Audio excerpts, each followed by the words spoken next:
आप मुझे ये बताएं कि जो लोग बहुत डिप्रेस हैं तो उनको आप क्या बताना चाहेंगे, और आप अगर कभी डिप्रेशन में चली जाती हैं या डिप्रेस हो जाती हैं तो आप अपना डिप्रेशन कैसे हटाती हैं, और आप लोगों को क्या बताना चाहेंगी कि वो अपना डिप्रेशन कैसे हटाएं?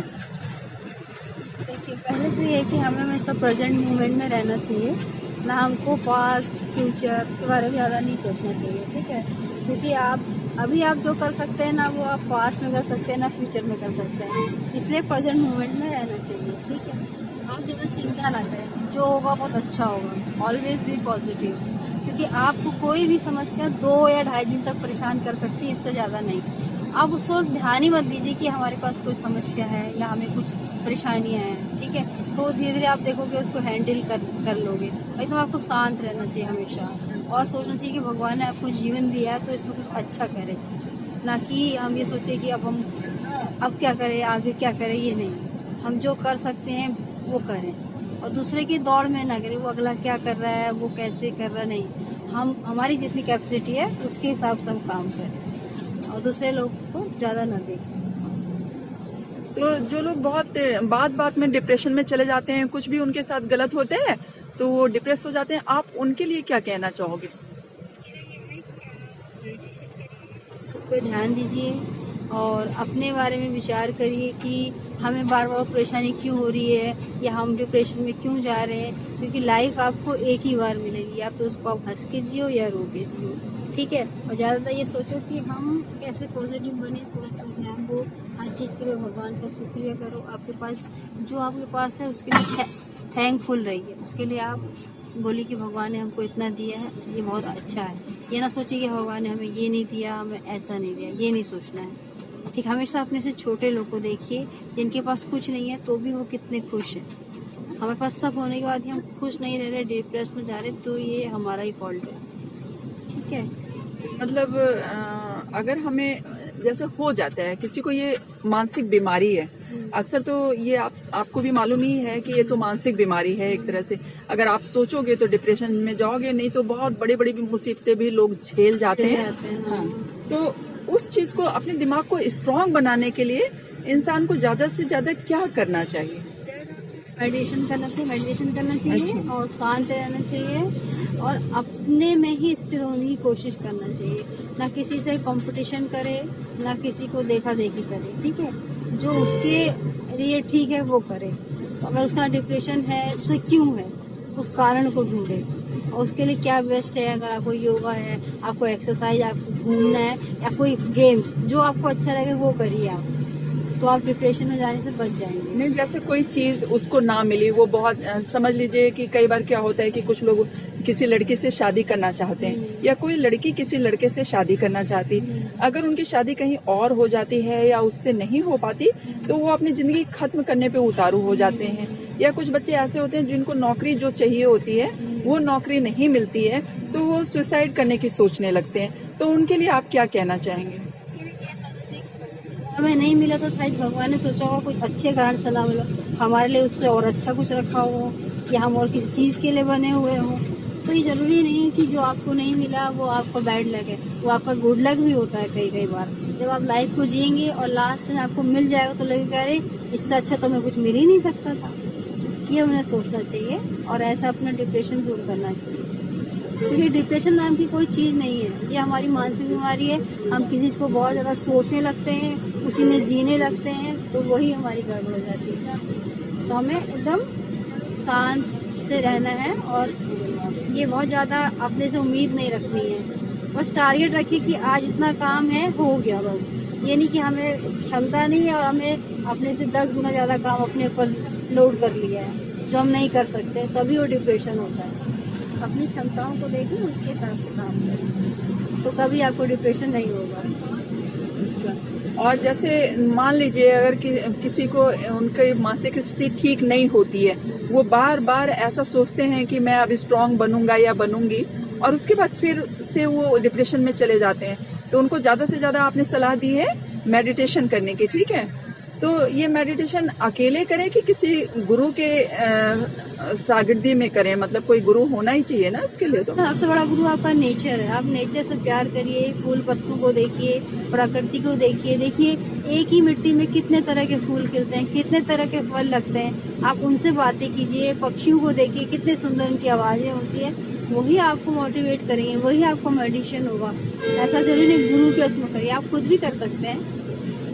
ओम की चैटिंग करिए, ओम नमः शिवाय करिए, ध्यान करिए, बहुत अच्छा रहेगा आपको। अच्छा, मुझे एक दिन एक लेडी मिली थी और वो बहुत मोटी थी, उनका मोटापा कम नहीं हो रहा था।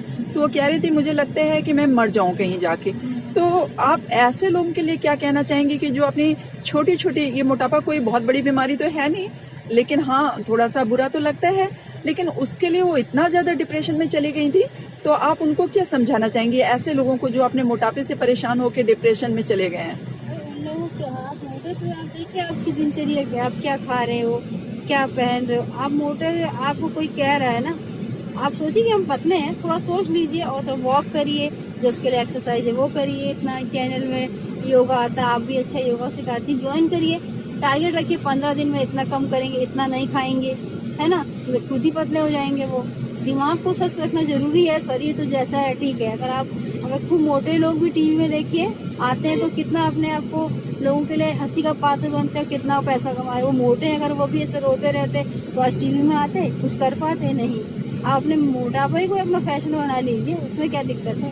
तो आप पे डिपेंड है कि आप कैसे जीते हैं। अच्छा, मतलब आप ये कहना चाह रही हैं कि उसमें भी आप पॉजिटिविटी ढूंढ लीजिए। मतलब उसकी तरफ अगर आप मोटे हैं तो आप ये देखिए कि उस मोटापे से हमें ना कि डिप्रेशन में जाने हैं, बल्कि कुछ पॉजिटिव चीज निकालनी है। और कैसे अच्छा, और पतला होने के लिए क्या, मतलब उनको क्या क्या और करना चाहिए? उनको योगा करना चाहिए, एक्सरसाइज, घूमना चाहिए, है ना। डेली काम करते रहिए, कोई परेशानी नहीं। मतलब एक्सरसाइज वगैरह करना चाहिए। खाने में से कि आप दिन भर मत खाते रहिए। आप नियम कर लीजिए कि सुबह इतना खाना है, शाम को इतना खाना है। यानी हर चीज़ को खूब कोल्ड ड्रिंक पी जा रहे हैं, खूब मिठाई खाए, ऐसा मत करिए। जो आपके लिए अच्छा नहीं है उसको छोड़ दीजिए। अच्छा, मोटापे में मीठा का क्या रोल है? जो लोग मीठा खाते हैं मतलब मोटापा उनको ज्यादा आता है, यही है ना? तो हाँ, मतलब मोटापे को कम करने के लिए इतना मीठा नहीं खाना चाहिए, अवॉइड करना चाहिए। हाँ। तो उससे मोटापे से आपको फिर शुगर हो जाएगा, फिर दूसरी बीमारी। जैसे जब आप पतली हुई थी, आप अपने आप को केंद्र में रख के बताइए, आपने मीठा तो कम कर दिया था ना थोड़ा? हाँ, मतलब मीठा कम कर दें। और दूसरों को आप ये कह रही हैं कि अपने मोटापे से ज्यादा परेशान होने की जरूरत नहीं है, बस उस पर काम करने की जरूरत है, पॉजिटिव वे में लेके। अच्छा, और ये सुदर्शन क्रिया क्या होती है, थोड़ा सा कुछ उसके बारे में बताएंगे आप? ये सांसों की क्रिया है। इससे आपको मतलब एक नई ऊर्जा मिलती है। आपको इतने बेनिफिट मिलते हैं कि आप में हिम्मत आ जाती है हर काम करने की। और मैंने कितने लोगों को कितना वेट इससे लॉस होते हुए देखा है, सुदर्शन क्रिया से। अच्छा, हाँ, बहुत अच्छा। और एकदम सांसों का रिदम है। आप सांसें लेते हैं तो मतलब उनका कितने में छोड़ना है, कितने में लेना है, तो आपके सांसों में नियंत्रण आता है। क्योंकि जब हमारा मेन जैसे कि हम सांस ही गलत लेते हैं, बहुत सांस लेते हैं तो क्या करते हैं, पेट को अंदर दबाते हैं, लेकिन ऐसा नहीं होता है। आप सांस लेंगे तो आपके पेट बाहर निकलेगा और जब छोड़ेंगे तो अंदर आएगा। आप फर्स्ट स्टेप सही करिए। रोज आप सांस लेने की लंबी लॉन्ग अगर आप सांस लेते हैं, ब्रेथ लेते हैं, तो आपके आधा मोटापा ऐसे ही कम हो जाता है। अच्छा, हाँ, सांसों के लेने और छोड़ने के तरीके से। हाँ, तरीके से। अच्छा, ये सुदर्शन क्रिया कब, कहाँ और किसको करनी चाहिए? सबको करनी चाहिए, 18+ वाले को सबको करनी चाहिए। अच्छा। और ये हमारे इलाहाबाद में होती है, 3-4 जगह होती है। आदित्य अपार्टमेंट में होती है, आनंद निवालय में होता है, हर 1 महीने में 2-3 बार होता है। और उसकी ज़्यादा फीस भी नहीं है, और एक बार करने से आप लाइफ टाइम मेम्बर बन जाते हैं। फीस क्या है? 1200 रुपये है, और लाइफ टाइम आप वहाँ के मेम्बर हो गए। हर संडे जात्री में फॉलो कर सकते हैं, सब है।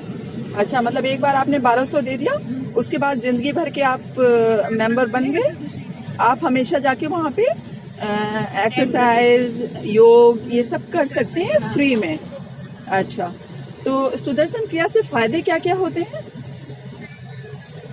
मेडिटेशन की और भगवान के मतलब करीब अपने पास, अपने शरीर के पास और नजदीक जाते हैं। आप अवेयर हो जाते हैं कि हमारी सांस कैसे चल रही है, हम सही ब्रेथ ले रहे हैं कि नहीं ले रहे हैं, ये पता चलता है। आपको बहुत सारी बीमारियां भी छूट जाती हैं। अच्छा, बीमारियां दूर होती हैं। बहुत सारे लोग, अभी हमारे एक जान पहचान का थायराइड था, कब से था, 15 साल से, लेकिन जब उसने हैप्पीनेस प्रोग्राम किया तो उसके बाद का थायराइड खत्म हो गया।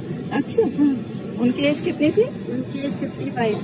ओह, कितने दिन में खत्म हुआ हैप्पीनेस कोर्स करने से? हफ्ते 6 दिन का हैप्पीनेस प्रोग्राम था, फिर बीच में वो क्रिया करती रही लगातार 15-20। जब डैश कराया तो एकदम हो गया, अब हर हफ्ते आती है। अच्छा, तो ये तो मतलब बहुत अच्छी चीज है। तो आपसे बात करके बहुत अच्छा लगा। और अच्छा लगा। तो ये इस तरह की बातों से हमारी जनता को बहुत प्रेरणा मिलेगी और उम्मीद है कि जनता आपकी बातों से कुछ सीखेगी और अपने इस डिप्रेशन को, मोटापे से जो परेशान है, बात बात में डिप्रेस हो जाते हैं, उन लोगों को कुछ प्रेरणा आपकी बातों से जरूर मिलेगी। आपका बहुत बहुत धन्यवाद। Thank you.